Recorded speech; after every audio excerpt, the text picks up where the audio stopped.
Alors pour ce débat donc sur la nouvelle jauge IMOCA, 4 invités aujourd'hui, 3 marins, 3 skippers et un architecte. Christopher Pratt, navigateur. David de Prémorel, architecte chez Finoconc.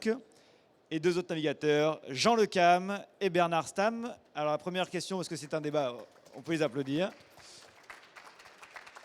C'est un débat public, et qui dit public, il dit un petit peu de vulgarisation. Déjà, première question à l'architecte, qu'est-ce qu'une jauge? Une somme de règles qui guident l'architecte dans la conception du bateau.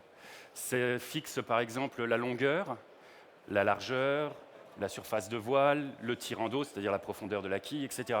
Et d'une manière générale, le but de la jauge, c'est d'imposer d'une part une certaine équité sportive, de faire régater face à face des bateaux comparables, et puis d'autre part, d'assurer la sécurité des skippers. Il y a eu débat pour passer à des monotypes, un peu comme en Figaro, des bateaux tous identiques. Finalement, la nouvelle jauge, c'est un compromis entre les deux. Au fur et à mesure du temps, on arrive à faire des compromis, et ce qui n'est pas toujours facile à faire, et d'arriver à, je dirais, à une espèce d'entonnoir où on arrive à faire, avec tous ces compromis, la meilleure décision possible pour arriver à nos fins. Voilà, c'est un peu tout l'exercice qu'on fait en ce moment au niveau de l'IMOCA, au niveau du bureau, pour avoir des bateaux du futur qui soient peut-être un peu plus simples, peut-être un peu plus durables dans le temps, un peu moins chers, ça on a toujours du mal. Et voilà un peu l'exercice de l'IMOCA, tout au moins sur le plan réglementation pour les nouveaux bateaux. Si on résume la nouvelle jauge, c'est qu'il reste de la liberté architecturale sur la plateforme et les quilles vont être standardisés, les mâts standardisés. Alors les mâts, il y a une subtilité parce qu'il y a 2 sortes de mâts qui vont être autorisés, comme ce qui existe déjà, hein. Il y a des mâts à barre de flèche, donc fixes, et puis il y a des mâts L.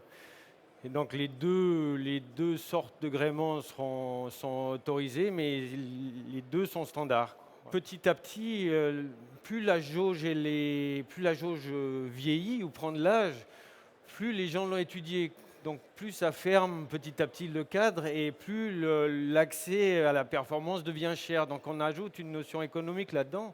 Et la complication pour toutes les équipes et pour la classe IMOCA est juste de faire perdurer la construction des bateaux. L'objectif, c'est qu'on ait moins, il y en aura toujours, mais moins de dématage, moins de risques de chavirage, qui plus est dans les mers du Sud où c'est difficile d'aller vous secourir. Bah, évidemment, hein, l'objectif numéro 1, c'est d'éviter les chavirages.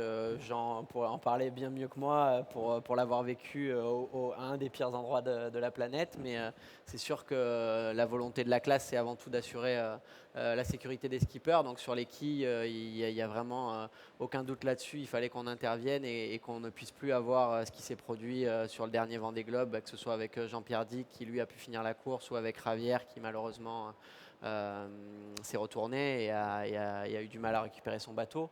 Donc ça, c'était vraiment fondamental. Après, sur les mâts, c'est sûr que là, on engage beaucoup moins la sécurité du marin et des gens qui vont venir le chercher. Par contre, on sécurise les partenaires en leur assurant, du moins en ayant un peu plus d'assurance de terminer les courses et donc de faire plus de partenaires heureux et d'essayer d'avoir de plus en plus de monde au départ des courses, mais aussi à l'arrivée. Donc je pense que le processus démocratique qui a été engagé à l'initiative du bureau, aujourd'hui, il va vraiment dans le bon sens.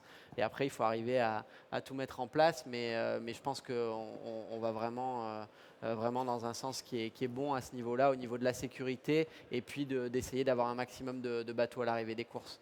L'ambition de cette nouvelle jauge, donc la sécurité, la fiabilité, la réduction des coûts. Est-ce qu'on a une idée si finalement ça va permettre de faire des économies sur la construction des bateaux?